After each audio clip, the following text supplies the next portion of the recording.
الرحمن الرحیم، آپ کا ڈاکٹر زاہد کمال ایک اور معلوماتی ویڈیو کے ساتھ حاضر ہے۔ آج ہم ایک عمومی بیماری جس کو ہم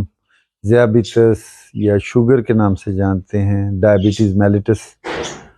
کے بارے میں بتانا چاہوں گا کہ اس کے آنکھوں پہ بہت مضر اثرات مرتب ہوتے ہیں، اور اس کی وجہ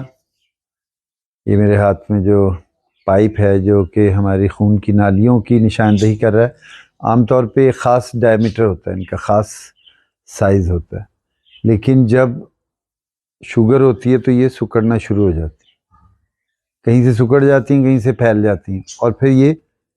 بیچ میں سے ان کی دیواروں میں چھوٹے چھوٹے سوراخ بن جاتے ہیں، وہاں سے لیکیج شروع ہو جاتی ہے، اور جوں ذیابیطس کا کنٹرول ختم ہوتا ہے اتنا ہی یہ لیکیج بڑھ جاتی ہے۔ آنکھوں پر اس کے نتائج میں بعض دفعہ آپ نے دیکھا ہوگا کہ ایک دم آنکھ لال ہو جاتی ہے، وہ تو بڑی ڈرامیٹک صورتحال ہوتی ہے، جن میں خاص طور پہ بلڈ پریشر بھی زیادہ ہوتا ہے ان کو، اور جن کو خون پتلا کرنے کی دوائی ایسپرین یا لوپرین دی جا رہی ہو ان میں یہ زیادہ ہوتا ہے۔ دیکھنے میں وہ خوفناک لگتا ہے، لیکن اصل میں وہ بہت زیادہ اس کا نقصان نہیں ہوتا نظر کے اوپر۔ البتہ یہی جو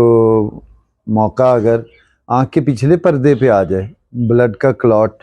آنکھ کے پچھلے پردے پہ آ جائے، تو پھر وہ نظر کو بہت شدید اثرات مرتب کرتا ہے اور نظر دھندلی ہو جاتی۔ اسی طرح جب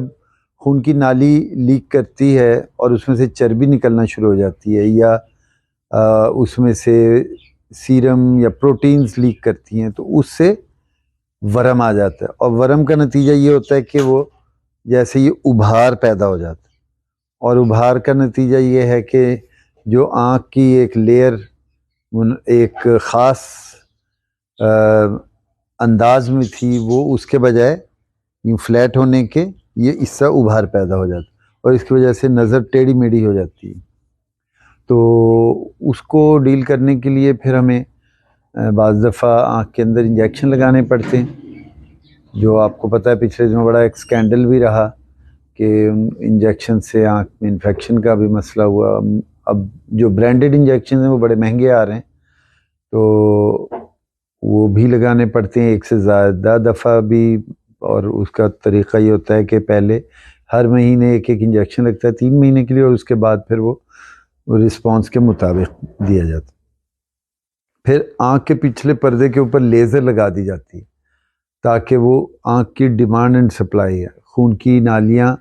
اپنی ڈیمانڈ کے مطابق جتنا بلڈ اور آکسیجن آ رہا ہے وہ وہاں تک پہنچا سکیں۔ اور پھر بعض دفعہ زیادہ سیریس اگر بگڑ جائے معاملہ تو وہ کالا موتیا، سفید موتیا، اور وہ خدا نخواستہ آنکھوں میں اندھاپن کا باعث بھی بن سکتا ہے۔ تو میری درخواست ہے کہ یہ جو آگ ڈائبٹیز یا شوگر کی شکل میں لگی ہوئی ہوتی ہے جسم کے اندر، ایک میٹابولک سٹارم آ رہا ہے، اس کو خدا را کنٹرول کیجئے۔ اور نمبر 1 چیز یہ کہ اپنے خوراک میں احتیاط کریں، اپنی دوائیاں اپنے ڈاکٹر کی ہدایت کے مطابق استعمال کریں، احتیاط کریں، یعنی وہ جو زیادہ میٹھا رکھنے والی اشیاء ہیں ان کا استعمال نہ کریں۔ اور اسی طرح واک، یہ جو 2 قدموں پہ چلنا ہے یہ بہت ضروری ہے، اس سے آپ کی پوری باڈی کی سرکولیشن میٹابولزم صحیح ہو جاتی ہے۔ کچھ میری بہنیں جو ذرا میچور عمر کی ہیں، وہ ان کے گھٹنوں میں بھی پرابلم ہوتا ہے، وہ کہتے ہیں ہم تو چل ہی نہیں سکتے۔ بہرحال اگر بیٹھے ہیں تو بیٹھے ہوئے بھی بے شک کچھ تھوڑا سا ہل جل، اور ایک ایسی ورزش جس کے اندر دل کا دوران دھڑکن تیز ہو جائے